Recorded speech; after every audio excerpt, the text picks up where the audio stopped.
Ethan Frome by Edith Wharton.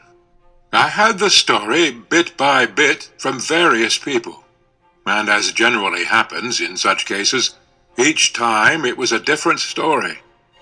If you know Starkfield, Massachusetts, you know the post office.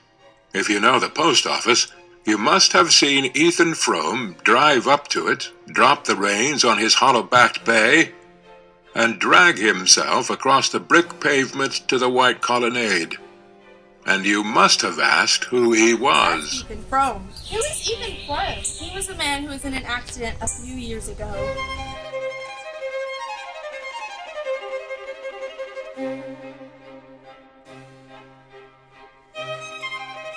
Of late, however, there had been no room in his thoughts for such vague apprehensions. Zena herself, from an oppressive reality, had faded into an insubstantial shade. All his life was lived in the sight and sound of Mattie Silver. You want to be late every day if you didn't shave.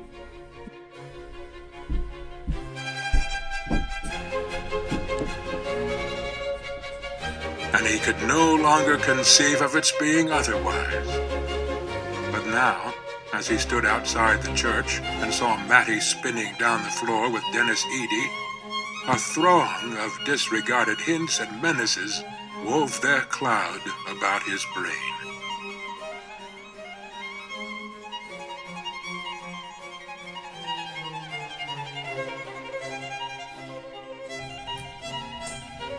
Won't you ride home with me? Of course you know, not on a night like this.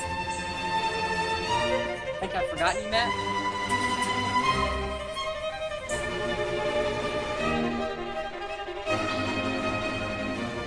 A moment earlier, had felt himself on the brink of eloquence, but the mention of Zena had paralyzed him.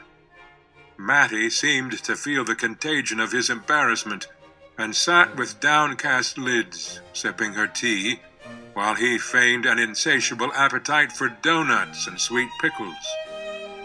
At last, after casting about for an effective opening, he took a long gulp of tea, cleared his throat, and said, Why, Puss, I must tripped over you. Oh. Well, any visitors, Maddie? Just Job and Powell. You think it'd be more snowing outside? Do you think I'll interfere with Zena coming back? No. Cheers. Oh, cheers. The cat, profiting by this unusual demonstration, tried to effect an unnoticed retreat, and in doing so, backed into the pickle dish, which fell to the floor with a crash.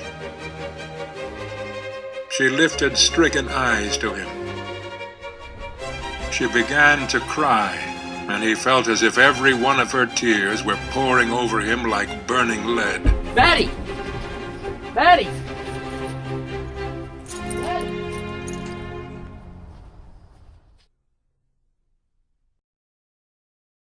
Her lips, groping for his, swept over his face, and he held her fast in a rapture of surprise.